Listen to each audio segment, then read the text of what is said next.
சகோதரத்துவத்தை உணர்த்திக் கொண்டிருக்கின்றது. இன்று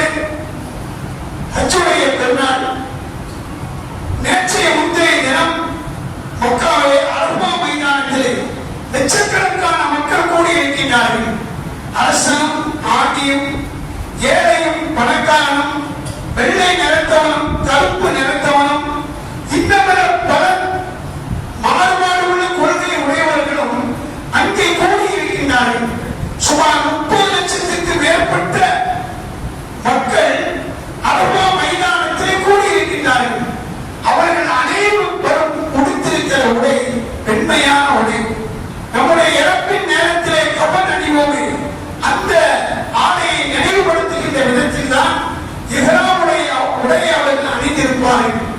அந்த அரபா மைதானத்தை அவர்கள் எல்லாம் அல்லாஹ்விடத்தில் கேட்கின்ற பிரார்த்தனை என்ன தெரியுமா?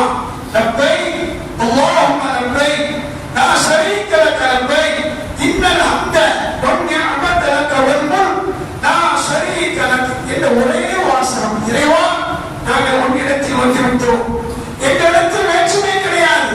நாங்கள் அனைவரும் சகோதரர்கள். எங்களுக்கு உடலிலே உணவிதமான சிகப்பு ரத்தம் தான் ஓடுகிறது. உன் கட்டளைக்காக நாங்கள் அடிபணித்து வந்துவிட்டோம். உனக்கு இணை துணை கிடையாது. நீயே எங்களை படைத்த ரப்புல் ஆலமீன் என்ற அந்த மக்கள் ஒரே விதமான உடை அணிந்து ஒரே விதமான தக்பீரை ஒழித்து அனைவரும் சகோதரர்கள் என்ற ஒரு சகோதரத்துவ மாநாட்டை அரபா மைதானத்திலே நிகழ்த்தி காட்டுகின்றார்கள் என்று சொன்னால் எந்த மதத்திலையும் இப்படிப்பட்ட ஒரு சகோதரத்துவத்தை அமைதியை உணர்த்தக்கூடிய ஒரு மாநாடு இருக்க முடியாது. அருள் நபிகள் நாயகம் ஸல்லல்லாஹு அலைஹி வஸல்லம் சொல்கின்றார்கள், உங்களை ஒருவருக்கு ஒருவர் நீங்கள் சகோதரத்துவர்களாக இருக்க வேண்டும் என்று சொன்னால் அஃப்ஸுஸ் ஸலாம் பைனக்கும், உங்களுக்கு மத்தியிலே ஸலாத்தை நீங்கள் சொல்லிக் கொள்ளுங்கள். அஸ்ஸலாமு அலைக்கும் என்று நாம் சொல்கிறோமே, இதனுடைய பொருள் என்ன தெரியுமா? என் அருமை சகோதரரா, என்னால் உனக்கு எந்த இடையூறும் வராது. நான் உன்னை ஏமாற்ற மாட்டேன். உன் வாழ்க்கையின் வசந்தத்திற்காக நான் துஆ செய்கிறேன். உன்னுடைய வாழ்க்கை எல்லா வகையிலும் சந்தோஷமாக இருக்க வேண்டும், அமைதியாக இருக்க வேண்டும் என்று ஒரு மனிதன் சொல்கிறான். அதுபோன்று அவரும் இவனுக்கு அலைக்கும் ஸலாம் என்று சொல்கின்றான். சகோதரத்துவ பாசத்தை, உணர்வை, ஒற்றுமையை உணர்த்துகின்ற ஒரு தாரக மந்திரம் தான் அஸ்ஸலாமு அலைக்கும். அன்புமிக்க சமுதாய பெருமக்களே, அருள் நபிகள் நாயகம் ஸல்லல்லாஹு அலைஹி வஸல்லம் ஹஜ்ஜத்துல் வதாவிலே தனது இறுதி உபதேசத்திலே அவர்கள் செய்த ஹஜ் ஒன்றே ஒன்றுதான். ஹிஜ்ரி 10ஆம் ஆண்டு இறுதி ஹஜ்ஜும் கூட லட்சக்கணக்கான சஹாபா பெருமக்களுக்கு மத்தியிலே அவர்கள் செய்த உபதேசங்களில் ஒரு வைர வரி நாமெல்லாம் சிந்தித்து பார்க்க வேண்டும். உலக மனிதர்களுக்கு அவர்கள் சொல்லிக் காட்டிய அற்புதமான அழகான ஒரு வரிதான். நபி அவர்கள் சொன்னார்கள், யா அய்யுஹன் நாஸ், ஓ மக்களே, ஃபஅய்யு யௌமின் ஹாதா, இது எந்த நாள் என கேட்கின்றார்கள். இதை சஹாபாக்கள் சொன்னார்கள், யௌமுன் ஹராமுன், இது சங்கையான நாள். மேலும் கேட்கிறார்கள், ஃபஅய்யு பலதின் ஹாதா, இது எந்த ஊர் என கேட்கிறார்கள். சஹாபாக்கள் சொல்கிறார்கள், பலதுன் ஹராமுன், கண்ணியமான ஊர் என்று. ஃபஅய்யு ஷஹரின் ஹாதா, இது எந்த மாதம் என கேட்கிறார்கள். சஹாபாக்கள் சொல்கிறார்கள், ஷஹ்ருன் ஹராமுன், கண்ணியமான மாதம். அரபாவுடைய தினத்திலே நபி அவர்கள் சஹாபா பெருமக்களுக்கு மத்தியிலே சொன்னார்கள், இது கண்ணியமான நாள், இது கண்ணியமான ஊர், இது கண்ணியமான மாதம். அப்படியானால் என் அன்புக்குரிய சமுதாய பெருமக்களே, இன்ன திமாஅக்கும் வ அம்வாலக்கும் வ அம்லாலக்கும் அலைக்கும் ஹராமுன் கஹுர்மத்தி யௌமிக்கும் ஹாதா ஃபீ பலதிக்கும் ஹாதா ஃபீ ஷஹரிக்கும் ஹாதா. உங்களுடைய ரத்தம், உங்களுடைய உயிர், உங்களுடைய மானம், மரியாதைகள் இந்த நாளின் கண்ணியத்தை போல, இந்த ஊரின் கண்ணியத்தை போல, இந்த மாசத்தின் கண்ணியத்தை போல ஒவ்வொரு மக்களினுடைய ரத்தமும் செல்வங்களும் மானம் மரியாதைகளும் கண்ணியமாக இருக்க வேண்டும் என்று நபி அவர்கள் சொல்கிறார்கள். உலகத்தில் வாழ்கின்ற ஒவ்வொரு மனிதனுடைய ரத்தம், அவருடைய மானம் மரியாதை, அவருடைய சம்பாத்தியம் செய்த செல்வங்கள் அனைத்தும் கண்ணியமானது. அவைகளுக்கு யாரும் பங்கம் விளைவிக்க கூடாது. என் அருமை சமுதாய பெருமக்களே, நான் தெரிஞ்சுள்ள மாதிரி கொடுப்பான் எனக்கு பின்னால் உங்கள் சிலரை கொலை செய்வதன் மூலம் நீங்கள் காவிராகிவிட வேண்டாம். நீங்கள் முஸ்லீம்கள் என்றால் பிற முஸ்லீமுடைய மானத்திற்கும் கண்ணியம் கொடுக்க வேண்டும், பிற முஸ்லீமுடைய ரத்தத்துக்கு கண்ணியம் கொடுக்க வேண்டும், பிற முஸ்லீமுடைய சொத்திற்கும் கண்ணியம் கொடுக்க வேண்டும் என்று நபி அவர்கள் சொல்லி காட்டுகின்றார்கள். அன்புமிக்க சமுதாய பெருமக்களே, இஸ்லாத்தில் முஸ்லீம்கள் அனைவரும் சகோதரத்துவத்தை உடையவர்கள். ஒருவரால் அவர்களுக்கு மத்தியிலே பிரச்சனை ஏற்படுமானால் 3 நாட்களுக்கு மேலாக பகைமை கொள்வது கூடாது. 3 நாட்களுக்கு மேலாக ஒருவன் பகைமை கொண்டால் அவனுடைய அமல்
கேட்கிறார்கள்.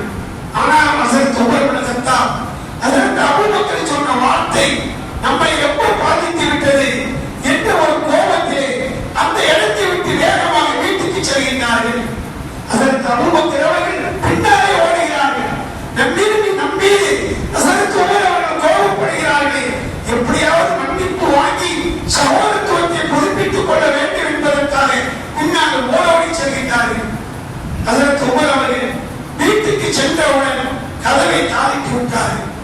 ஹஸரத் அபூபக்கர் அவர்கள் வீட்டுக்கு முன்னால் நின்று கதவை தட்டுகிறார்கள். திறக்கப்படவில்லை. அந்த அளவுக்கு ஹஸரத் அபூபக்கரின் வார்த்தை ஹஸரத் உமர் அவர்களை பாதித்து விட்டது.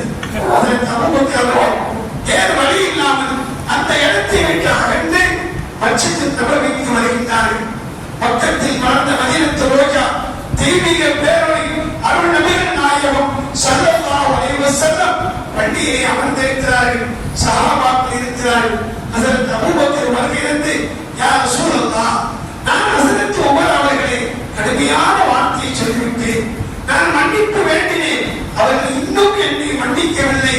தாங்கள் எப்படியாவது அவரிடத்தில் சிபாரிசு செய்து எனக்கு மன்னிப்பு கேட்டு தர வேண்டும் என கேட்கின்றார்கள். இந்த நேரத்திலே வீட்டிலே இருந்த ஹஸரத் உமர் அவர்கள் நினைக்கிறார்கள், ஹஸரத் அபூபக்கர் நம்மளை கடுமையான வார்த்தையை கொண்டு சொன்னார்கள். திரும்ப மன்னிப்பு கேட்கிறார்கள். யார் இந்த ஹஸரத் அபூபக்கர்? மனித சமுதாயம் எல்லாம் நபி அவர்களை பொய்ப்பித்த பொழுதும் முஹம்மது ஸல்லல்லாஹு அலைஹி வஸல்லம் அல்லாஹ்வுடைய திருத்தூதர் என்று முதலில் ஈமான் கொண்டவர்கள் ஹஸரத் அபூபக்கர் அல்லவா? நபி அவர்கள் ஹிஜ்ரத் செய்கின்ற போது ஹிஜ்ரத்துடன் நபி அவர்கள் கூட இருந்தவர்கள் அல்லவா? ஈமானில் உறுதியானவர்கள் அல்லவா?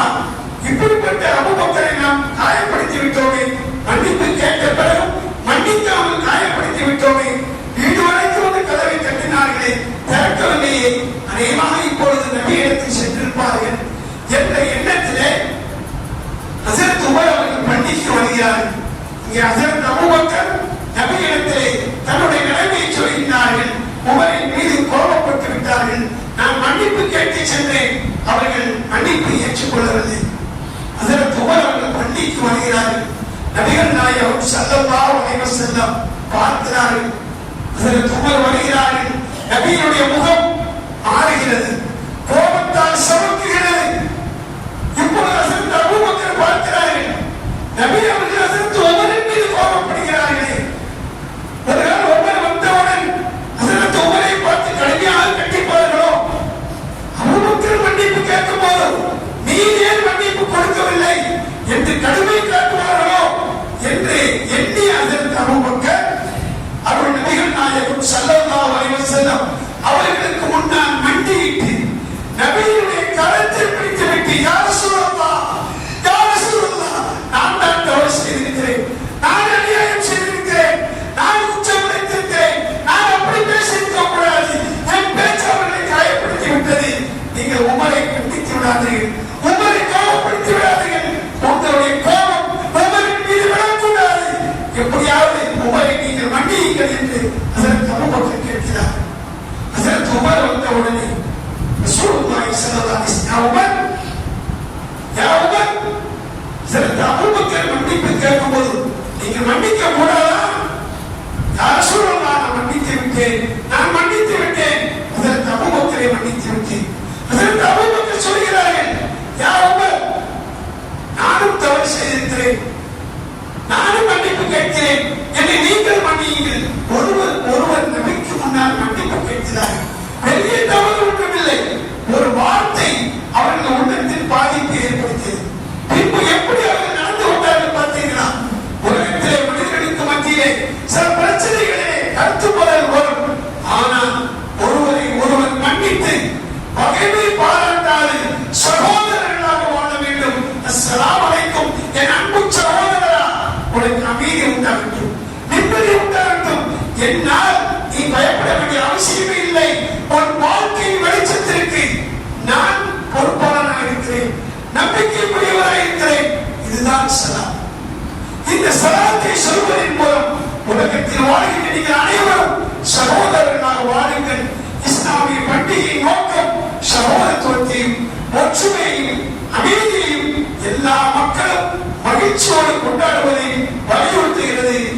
இல்லாமல் அந்த